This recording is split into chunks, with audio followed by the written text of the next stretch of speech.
This was the headline in the Washington Post in 2016, the day after Donald Trump was elected. Obamacare's future in critical condition after Trump's victory.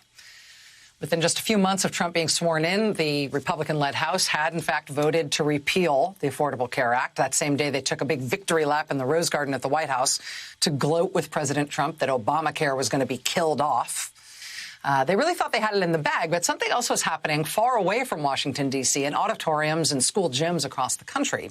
People started showing up to town hall meetings with their members of Congress, demanding answers as to why Congress was going to take health insurance away from millions of Americans. Here's what that looked like at one town hall meeting at home in Arkansas with Senator Tom Cotton. I could tell you 3 members of my family, including me, that would be dead and homeless if it was not for ACA. I'm an angry constituent.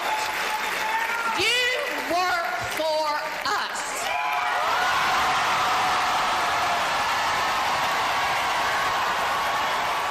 That's in Arkansas, right? Senator Tom Cotton is like, oh, this is how these things usually go.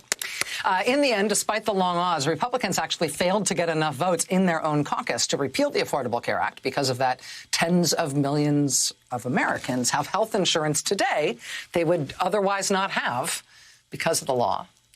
One big reason people started showing up to those town halls in 2017, well-organized and in big numbers, was because of a grassroots group called Indivisible that sprung up in the wake of Trump's election. What made Indivisible different from other grassroots groups at the time is that they started, it was started by former congressional staffers who knew what kind of pressure worked on individual members of Congress because they'd experienced it firsthand from the other side when they worked in congressional offices.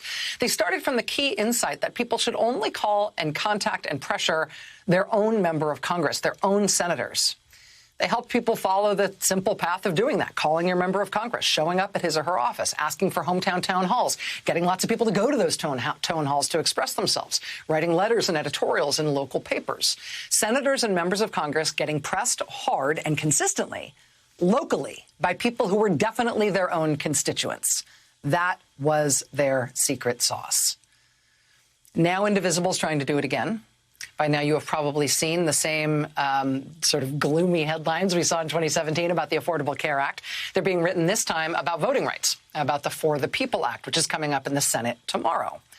But Indivisible is still around, bigger than ever, and they're trying again against the odds. They are calling on people to call their senators, record personal videos about voting rights, write letters to the editor in their local paper, visit congressional offices, show up at town halls and at rallies to keep the pressure on Congress. Their kind of low-key, high-impact activism and organizing has been very effective over the past few years. Whether your senators or your member of Congress are with you or against you on the issues, according to Indivisible, the key is to stay focused on the people who have to listen to you because you are their constituent. The headlines right now say that the Democratic effort to backstop voting rights with the For the People Act is about to fail. It's about to hit a brick wall, and there's no way over or under or around that on either side. But, you know, here's President Obama and Eric Holder holding a national teletown hall on it today called All on the Line. Here's the Washington Post editorial board, who has been quite conservative on this issue, saying, actually, if the voting rights bill doesn't get Republican support and can't pass that way, Democrats should change the filibuster to pass the voting rights bill with only their votes. That is not a Washington Post editorial board kind of position, but they feel like they are up against the wall. And here's Indivisible again, pulling out all the stops, asking people to turn up the pressure in every state in the country, again, targeting your own senators, your own member of Congress.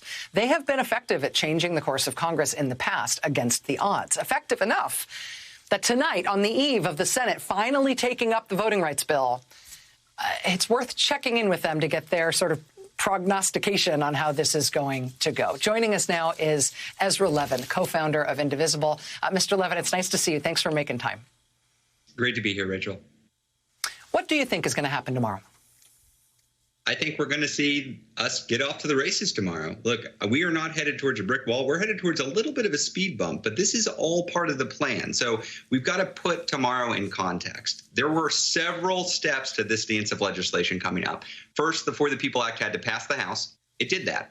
Then it had to go to the Senate, go through the committee process, go through markup, go through a vote. It's done all that.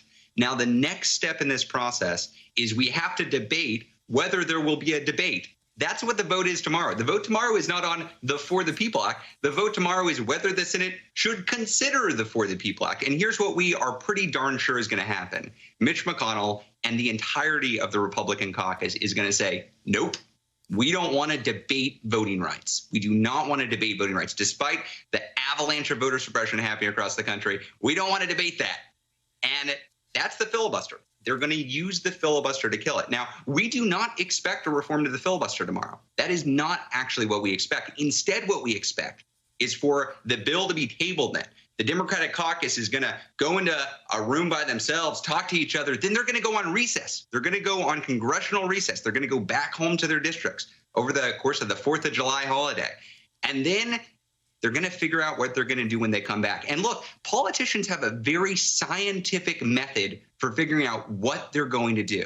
They lick their finger, they stick it up into the air, and they see which way the wind is going to blow. And that's how they're going to determine what happens in July. And if we are successful in changing the way the wind blows over the course of the July 4th recess, they're going to take this up again. They're going to amend the filibuster, and they're going to pass these voting rights reforms. The discussion about whether or not Democrats can find a way to pass this, as you say, is about whether or not they can amend the filibuster rules so they can essentially pass this with a majority vote. They can pass it with 50 Democratic votes. I feel like the coverage of that is often sort of black and white, light switch, on or off. You're either going to have the filibuster or you're not. It does seem like if this is going to happen, the more likely outcome is kind of more of a dimmer switch than an on and off light switch. They could find a way to strengthen the filibuster or reform the filibuster or alter the filibuster or have some sort of carve out for the filibuster in a way that they've done on nominations, judicial nominations and other things in the past, specifically to protect voting rights. Do you think that is the way that this will likely go if it does go forward, that they'll find a narrow path to doing this? I think that's exactly right. They're going to debate how they can, quote unquote, strengthen the filibuster in order to have this vote. I think there are a lot of ways to skin this cat, Rachel. We've seen proposals to lower the voting threshold from 60 down to 55, down to 50. We've seen proposals to allow a carve out just for democracy bills. There are a lot of ways you can make amendments. It's really not black or white right now. But ultimately, the guide for whether or not this reform to the filibuster will work is, does the Senate majority have the ability to call an up or down vote on a piece of legislation? Or does Mitch McConnell and the Senate minority have the ability to either straight up veto, as they're going to do tomorrow, or do they have the ability to delay for months and months and months and effectively veto? So the Senate, with just the 50 Democratic votes, has the ability to change that rule. They can change it to whatever they want.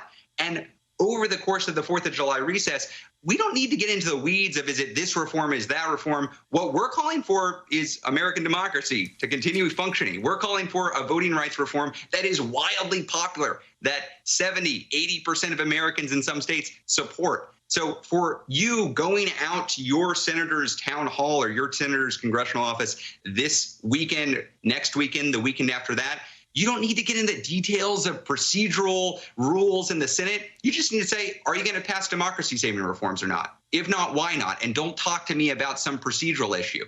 Pass this bill. I'm going to be watching you. And that's important whether you're in a red state, whether you're in a purple state, or whether you're in a deep blue state. We need every single senator to be hearing from their constituents, to be feeling that fire from their constituents. That's how they change their mind. So that's why the deadline for democracy is so important. That's why these events that not just Indivisible, but pro-democracy groups all around the country are holding. And we hope everybody's going to join. This is not professionals doing all this work. This is normal school teachers, IT technicians, nurses who are standing up and saying, I guess I've got to do this. And that's exactly right. It's up to all of us to do this in this moment. This is the moment. That's why it's called the deadline for democracy.